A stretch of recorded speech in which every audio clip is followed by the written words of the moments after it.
If you're looking to make money, get out of debt, improve your financial situation, have money for retirement, start a business, be your own boss, and have the flexibility to work when and where you want, then real estate might be the right thing for you. That certainly was the case for me when I got started 20 years ago at the age of 27. In just 3 years, real estate allowed me to become a millionaire by the age of 30, and I haven't looked back since. I've also been able to help thousands of others do the same. Now, having said that, real estate investing also attracts the get-rich-quick crowd. People who want to make a lot of money without putting in any or very little effort. Having been in the business for a long time, I can tell you real estate investing is not something for nothing.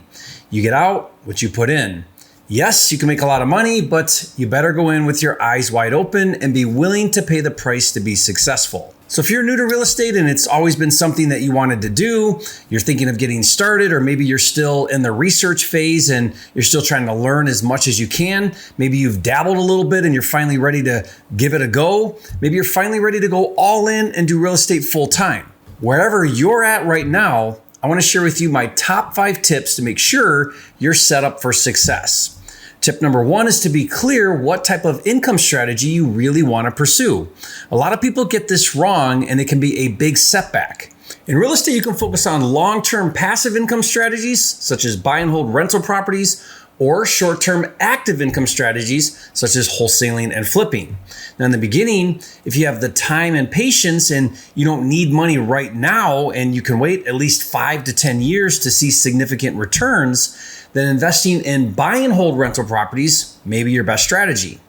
But if making money right now is a bigger priority and you don't have time or you don't want to wait until years later, then wholesaling and flipping might be the right strategy for you. Wholesaling and flipping tend to be very attractive options to not just replace your current income, but significantly surpass your current income and make a lot more money. My expertise is to wholesale and flip real estate. And when I first got started 20 years ago, I desperately needed to make money now. My dead-end job wasn't cutting it financially for my family, so I began with wholesaling and then started fixing and flipping later. Now, I quickly learned that I love transacting deals. I love the thrill of the game and being a deal maker. I love getting in and getting out of deals, making a lot of money, and then moving on to other deals. Today, I make millions of dollars a year transacting, and I'm one of the nation's foremost authorities on wholesaling and flipping. If learning how to wholesale and flip sounds exciting to you, check out my comprehensive training program called 8-Week Academy. And I used to sell it for $1,500, but I'll give it to you for free. Just go to 8weekacademy.com to get an unlimited free access. Tip number 2 is to do an honest inventory of your current risk tolerance. Now, I define risk as the possibility that something goes wrong. Now, investing in real estate requires some risk. Some deals and some strategies require more risk than others. For example, traditional wholesaling is very low risk because you don't actually own the properties. You're not investing your money or borrowing money to buy the properties. You're simply flipping your contract.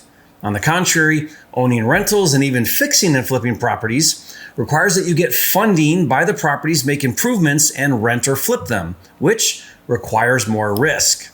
Now, if you have a very low risk tolerance, wholesaling is a good place to start in real estate. If you have a higher risk tolerance, fix and flip or rentals might be a good fit for you. Here's a simple litmus test to determine your risk tolerance. If you were to invest $10,000 into a deal and were to lose that money, either your own money or you had to pay that back to somebody, how detrimental would that be? How far would that set you back? On a scale of 1 to 10, with 1 being that it would suck but not set you back at all, and 10 being devastation and would take months or years to recover, where would you score right now? Based on how you score, determine what's the right strategy for you. Now, one particular flipping technique that I'm doing a lot of right now is what I call the takedown method. Now, this is where you find a great deal, get 100% funding, buy it and own it, and then immediately list it for sale on market and resell it for a profit. Now, if you do it right, it's a fairly low risk strategy because you're buying the properties well below market value and you're not fixing them up. And the returns are much better than traditional wholesaling. You can make 2 to 4 times more profit. I did an entire series on the takedown method. I'll put the link in the description below so you can watch it later. Okay, tip number 3 is to be clear on your available time commitment. Some strategies require more time than others. For example, Wholesaling on a consistent basis is a big time commitment. You have to work hard to find deals and you have to work hard to find buyers. Fix and flip is also a big time commitment because you have to manage renovating and flipping houses. Everybody's busy and everybody wants more time, and the better organized you are, the more you can do in that given allotted time. That's the number one reason why I created my wholesaling and flipping deal management system called Flipster. Now, if you've never heard of Flipster, it's an all-inclusive cloud-based system with dozens of time-saving tools to help you organize, streamline, and automate all of the steps to wholesaling and flipping houses. So if you're into wholesaling and flipping, you owe it to yourself to check it out. To learn more and test drive it for free, just go to joinflipster.com. Now, other strategies require much less time, such as owning rentals, especially if you have good property management. Perhaps the most hands-off strategy is private money lending. Now, a private money lender is someone who lends their capital on real estate deals. My private money investors lend me money for my deals and typically make a double-digit return and are completely hands-off. Now, if you have capital, either personal funds or in an IRA, and you're interested in lending your money on my real estate deals, I'll put a link in the description below this video where you can fill out a short application and we'll jump on a call together and see if it's a good fit. Now, before getting started, do an honest inventory of the time you can dedicate or are willing to dedicate each week in your real estate strategy.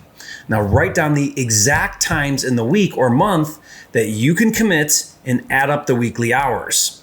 Now, I advise new wholesalers to commit at least 3 hours a day to get started. For some of you, it will require a big sacrifice, but remember, the value of anything is only ever equal to the sacrifice you make to get it. Okay, tip number 4 is to decide how involved you want to be. Do you want to be really hands-on, or would you rather outsource to others to do most of the day-to-day work? One of my elite mentoring students outsources almost his entire flipping business. He does 3 to 5 flips a month and only dedicates about 4 hours a week to his business. Now, if you have good leadership and management skills, you can effectively build and manage a team. If you don't, and you still want to outsource, find other experts who do specialize.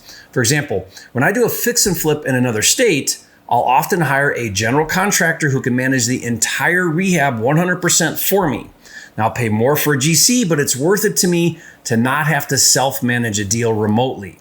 Now, if you're into rentals, you can find and hire turnkey rental property providers. They find the deals, renovate them, find the tenants, and you buy a ready-to-go cash flowing property.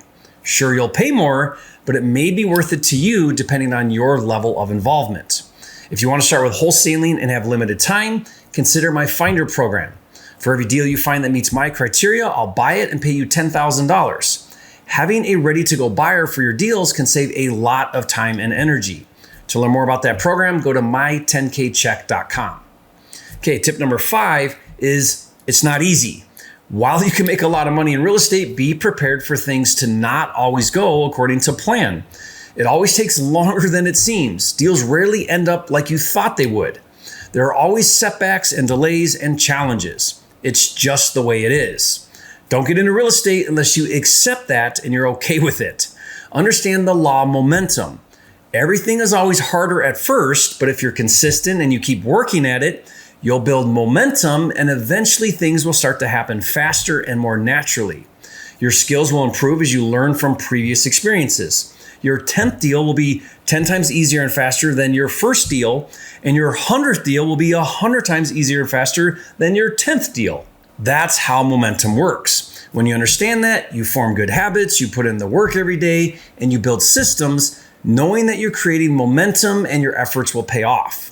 So based on these 5 tips, I'd love to hear from you. Leave a comment and let me know which strategy you think is best for you and why. Next, if you are interested in getting started with wholesaling, I did a comprehensive breakdown on how to get started in 21 days or less. So watch that video now and I'll see you on the next video.